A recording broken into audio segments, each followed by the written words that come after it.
Hi, I'm Cassidy Dale. I'm going to talk to you today about live trapping. So, trapping use, historically, it has been used for fur or meat, but currently it's used as a management tool to resolve human wildlife conflicts. It's also used for wildlife research and conservation. There are two types of trapping there's live versus kill, and I'm going to specifically talk about live trapping. Some techniques for live trapping include box and cage, pitfall, foothold, snares, corrals, and nets. So here I have examples of all of those. So you have a foothold, a net trap, snares, cage, and a pitfall.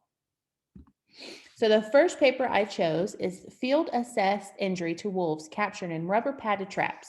So to begin, when you're doing research on wolves, it requires live traps to fit and attach radio collars. And this is not only for your protection, but also for wolf safety.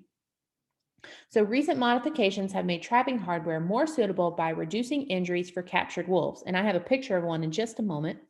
So, in the study, foot injury was actually equal to how hard a wolf struggles to free itself after being caught. It focused on 96 wolves that were captured using rubber padded traps across the North American wolf range. So continuing on, and here's the example I was going to show you. So this used to be metal right here, but they've changed it recently to be rubber, so it is less harmful for the wolves. And these types of traps, and one they used in the study is easy grip traps.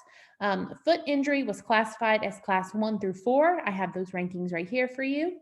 75% were classified with class 1 foot injuries, and only one individual had a class 4 injury. There is no difference in injuries among juveniles or adults or among females or males. Easy grip traps produce less foot injury overall than other foothold traps when they use the metal, and rubber padded traps were found to be more humane than again when they use the metal. So the second paper is the efficiency of live capture traps for the study of red fox cubs, a 3-year study in Poland.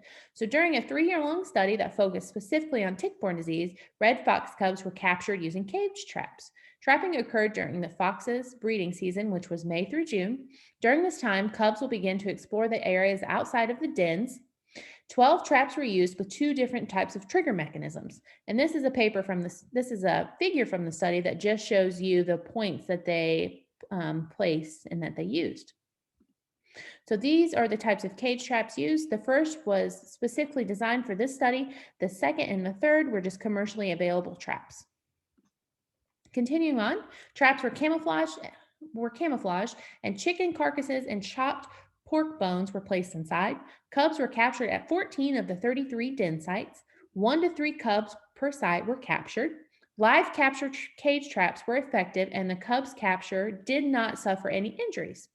Weather conditions and the locations of the dens may have negative impacts on the use of live cages, and trap aversion behavior is a possibility. So, if an animal gets trapped by one of these, the likelihood of them to get trapped again is slim. There are also fewer disadvantages than other live trapping techniques. And here are my citations for you. Thank you.